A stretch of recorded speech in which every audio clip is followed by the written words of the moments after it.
I think the biggest thing that we learned from this episode in this holiday time is Catholips is just a cool bro.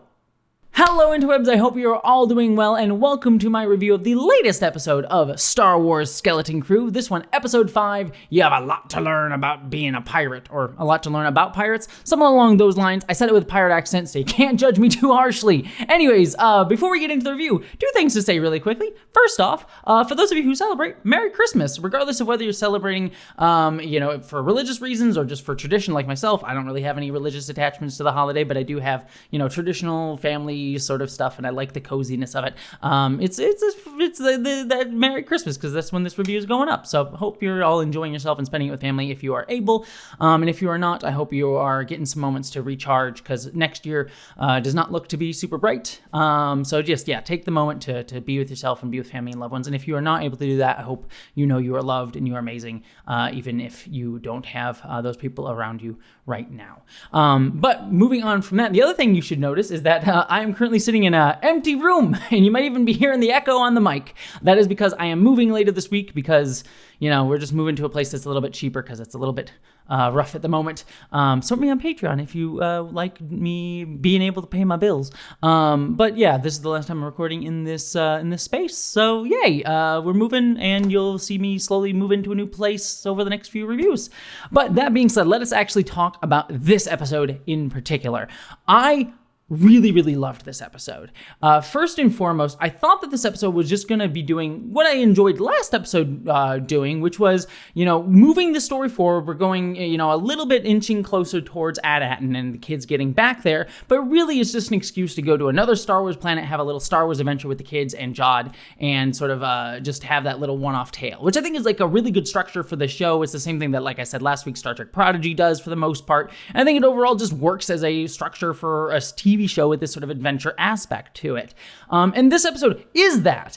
However, and I'll get to it more in detail at the end, the ending of this episode in particular, I thought was absolutely fantastic, nailed some really dark notes, and took the turn for Jod's relationship with the kids that I figured it was going to take, but did it in such an intense way, in a darker way than I expected, that I think it really delivered and was absolutely fantastic, and really has been like the strongest moment of the show by far for me. But let us jump back a little bit. We start off the episode back on Atton, and we get to see the parents sort of concocting a scheme to try to get a message out from Atton to hopefully find their kids. I really liked this. I like that we're not getting a ton of focus on the parents. We're just kind of checking in with them. And this episode, because we've sort of gotten to the point where we just see Wim's dad trying to even betray his job a little bit to be able to try and get the kids back. Even if it's not getting beyond the barrier, trying to escape or do anything, it's just sending a message to get out there, just betraying the system a little bit.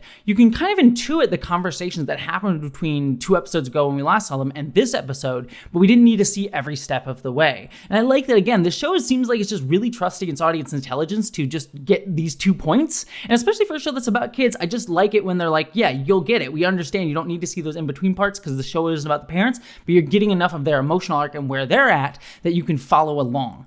And I liked here that the dad, this guy who's so inundated with the system, when it comes to his kids, he's willing to betray it a little bit. And you get this sense that every parent is starting to question it even a little bit. Even the administrator of Wim's dad, I don't remember all their names. I think Fern is the administrator's name. She's even starting to question the supervisor, and I have thoughts on who that supervisor is in just a little bit. So I just like that opening in general. But then we jump back over to our kids, and they, turn on 33. I like the dynamic and the banter between the Jod and the kids. Again, they still don't trust him, which I think is smart on their part. But they're kids, and so they're making tiny little mistakes here and there throughout the entirety of the episode. And again, just well written for the kids. It would have been very easy to make them seem dumb.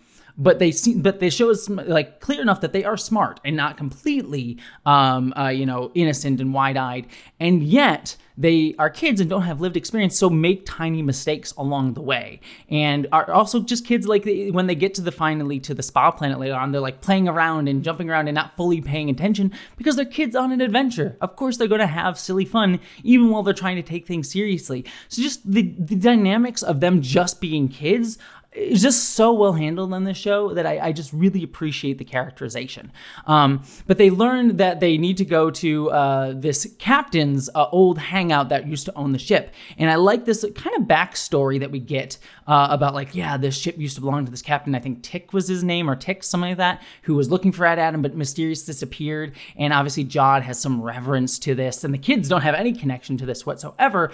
But it sort of adds to the air of mystery and sort of builds up what was going on. We get a little bit of backstory that this captain was betrayed, but then he crash landed on the planet to kill all of his crew. My guess here is that the supervisor that we have yet to see in this episode is going to be the captain of the ship. And I think that that's given credence, given that we see the hologram at the end of the episode of the captain, but we never see his face. And I think that we're going to see the supervisor later on in the series, and it will be the same captain, hence why the show did not want us to reveal his face just yet in that hologram. It was very conveniently not shown to us. That's my guess. Maybe it'll be different. Maybe there'll be a different twist on it, but I think that's definitely where this is leaning towards in that regard. So curious to see how all that's going to tie together with what Atton is part of as start of a like Republic project, as well as what the captain has done to it, possibly to mess it up or to save it, maybe even in his own weird way compared to other of these projects as we've seen last week's episode, and also the mystery of Jod and how that's going to tie on all of this. So just like mysteries upon mysteries, but enough breadcrumbs there that you can kind of get an idea of it. Really, again, wonderfully done. But then obviously the kids land on the spa planet, and this was just a lot of fun seeing the kids going in, Jod having to sort of, get them to bribe his way in here, but then getting caught by another pirate friend of his that he betrayed. And I like that it's his own damn fault and his own betrayals and his just sleazy behavior beforehand that is getting them in trouble now. And he's like, we gotta go. And the kids are like, what's going on? Because again, they don't have the experience to know the weight of the danger they are in and don't take it seriously, even as they're wanting to get back home. So again, all of this dynamic was just fun. I had some good laughs throughout this. I mean, some of the comedy was like a little expected, like with 33 trying to like strangle different people. And, some of that comedy is going to work for you or not. I think, for me, it's not the most original comedy that I've seen, not even in Star Wars.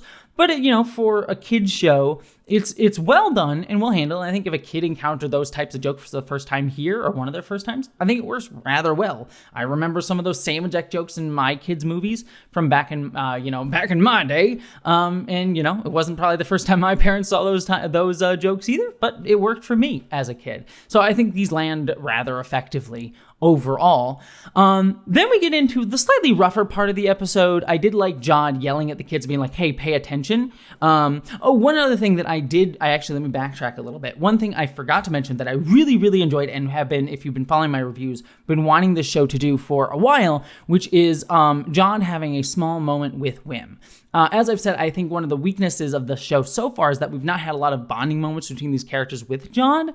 Not so much that I want him to be like, yeah, I love you guys now, but just enough to like see that there's some sense of attachment that he's growing to them. And ironically, we get it in a scene where Jod's sort of like, oh, you're crying. And he just wants to get out of there a little bit. But then he sits with Jod and says, hey, remove your attachments. You shouldn't have anybody. And I like that that's a Jedi ideology, leaning again to the theory that Jod may have been at one point a Jedi, or part of the Jedi Temple back during, like maybe a youngling or something back during those times. So he still has that Jedi ethos of like no attachments, but he's applied it to being a pirate. Don't get attached to people, always betray them. And that comes around at the end of the episode because Wim obviously chooses to try to save his friends, whereas Jod betrays all of them. And so I like that that's sort of a reverse arc for the two of those characters, sort of different ideologies being presented here in a moment where he's trying to offer off his, Jod's trying to offer his, like wisdom, as it were, to Jod, and again through a Jedi mindset. Here's my wild pitch, though, for all of you. Many of you, I think the signs are pointing to Jod just being a Jedi who, got traumatized by Order 66, maybe as a youngling, and just became a pirate after that to hide from the Empire. My wild swing would be that is probably the story. However, he my further guess is that there's a step in between there where he became possibly an Inquisitor and maybe killed a few Jedi or was told to kill a few Jedi, but then said, nope, this isn't for me. I'm joining the Pirates. I'm getting out of here. So like a little trauma upon trauma in there. I don't know. Maybe the Inquisitor would be too dark for this show. Might possibly be the case, but the show has shown it's willing to be dark, as we'll get to in just a minute. And so I think that'd be a fun little twist on what the expected choice would be. That's my random guess. Who the hell knows? We'll see in the next few weeks. Back onto the spa planet. We do have them just getting separated. And I like that we get kind of a small chase sequence with the Jod and the two kids. And we then get something separate with Catholips down below in the grotto, where the grotto guy is like this big Catholips guy who helps them out because they befriend him. Whereas Jod and everyone has to do this little chase scene. I would have liked the chase scene to go on a little bit longer. It feels like it was just a little like they turned a corner and then like, oh, we're stopped again. And it didn't like extend out as much. I didn't need it to be unnecessarily long, but it felt like a little perfunctory. But I did like that the tech kid, the one kid's name whose name I cannot remember, got to save the day. I want to see more from her. We have gotten only a little bit of her, and I hope maybe next episode or the episode after she gets a little bit of a focus, because she's sort of just been the tech person, and even then she hasn't had a ton to do the entirety of the episode, or series so far, I should say. That being said, they then go down into and I love Catholips, by the way, and also we have to see a hut, a cool little hut eating a guy. I just love those little background nonsense things that happen in Star Wars, but I also loved Catholips, just seemed like a chill bro. I love him with his little giant mustache. But then they go underneath to the captain's grotto, or the captain's sort of area, and we get a little Indiana Jones sequence where they have to like solve a puzzle and everything. It's a little fast, a little quick, but I like that it's not overly long. And I do like that the ultimate point is at the acid pit, like it shows that pirates value treasure over friends or people around them. Again, kind of going to the larger ethos of, do you care about the people around you? Do you care about your crew? Or do you let them betray you? Or do you only out for yourself? That sort of thing. That sort of is a recurring theme in the background of this episode. So I liked that tied, the acid stuff tied into that in a fun, clever way. And also here's where we get one thing that I really loved, which is the episode kind of got dark with some of its deaths. We see the pirates come in, killing people, and then they shoot the one guy as they're chasing after the kids, who then gets put into that anti-gravity spike pit, which also really cool Star Warsian idea. Feels unnecessary to have an anti-grav spike pit when, regular gravity would work just as well, but who cares? It's Star Wars nonsense. Let's do an anti-grav spike pit. But he gets straight up killed on the spike pit or right before and then lands on it. And while we don't see it, it is dark, and it reminds me of like the era of 1980s, 1990s kids movies that weren't afraid to go a little bit dark. And I don't want to be that person that's like, today they wouldn't show that sort of thing, but there is a little bit more of a sanitized nature to some of the violence in kid shows nowadays, at least in live action big blockbuster movies. I think animated shows actually have a lot of really decently done violence if you look at like She-Ra and the Princess's Power. And I think there's like a place for that sort of stuff where it's like a little dark, a little edgy. It makes it kind of a little bit fun and feel a little bit more real and grounded, even in a kid's show. That sort of ups the stakes without it getting like, and weirdly still saying fun. I don't know. I enjoy that aspect of it. Reminds me of the new Indiana Jones movie. That wasn't really great. I thought it was fine, The Dial of Destiny. But there was a moment in there where like a kid kills a Nazi, which like based here to kill Nazis. But I was like, damn, I forgot when movies would just murder Nazis and have kids murder Nazis, and we would all just be okay with it. And it wouldn't be political. Let's not make killing Nazis. That's the real wokeness. Killing Nazis is political again. Man, I've put in politics and everything. Let's just make killing Nazis not political again. And just, be cool with killing Nazis. Anyways, I'm getting way off track here with that joke. The world. It's Christmas. Not thinking about that. Anywho, we then go into the captain's area. We get the message of like where Atton is. All of this is great. I love that there's some booby traps to get this lightsaber. And I was, again, glad that the kids, I was worried that Wim was going to touch the white lightsaber and he was going to screw it all up for everybody. Not what happened. Thankfully, like the kids actually listened. Again, smart kids. But then we have the moment that I knew was going to be coming, but I did not expect it to come so soon, nor as effective or as dark as it was, which is Jod turns on the kids. That moment where he turns and there's just that pause and you're like, is he going to? And he does, and he invokes the pirate law and just says, yield, and you just feel this like pressure and this intimidation that he's giving, that Jude Law is just giving down. It is dark and intense. And, I love this. And also the moment where Jod kills the people with the acid too. I didn't mention that. It's another like dark death moment. I'm like, whew, that's fucked up. But that intensity that he just gives, I love, because you know that they're just based on the laws of like script writing and arcs that the show would go on, like there's going to be a moment where he's going to betray them. It's very obvious, and the show has not been very clear. It's been repeatedly say don't trust him. It's not been hiding the fact that this is going to be a turn that was going to happen. But what I expected it to be was maybe an episode or two after this, and when it did happen, it was going to be like he has a lot more tie to these kids, so that when he does betray them, he'd be a little lighter. And it's like, I'm really sorry, I don't want to do this, but I want the treasure. I'm betraying you. But I like that it's happening here, because while we've now had, as like I said earlier this episode, a couple moments with him and the kids, they have not been super kind to him, and nor has he been to them. And so he has some level of attachment to them, but not much. And so this intensity and this like, why do I care about you kind of like vibe, I think works really, really well. Whereas if like it happened an episode or so later where he had gotten more attached to the kids, this darkness I don't think would have been landed as well. But here it reads really well because he has a minor attachment, but not a strong one. Whereas we might read it as a little bit stronger slightly further down.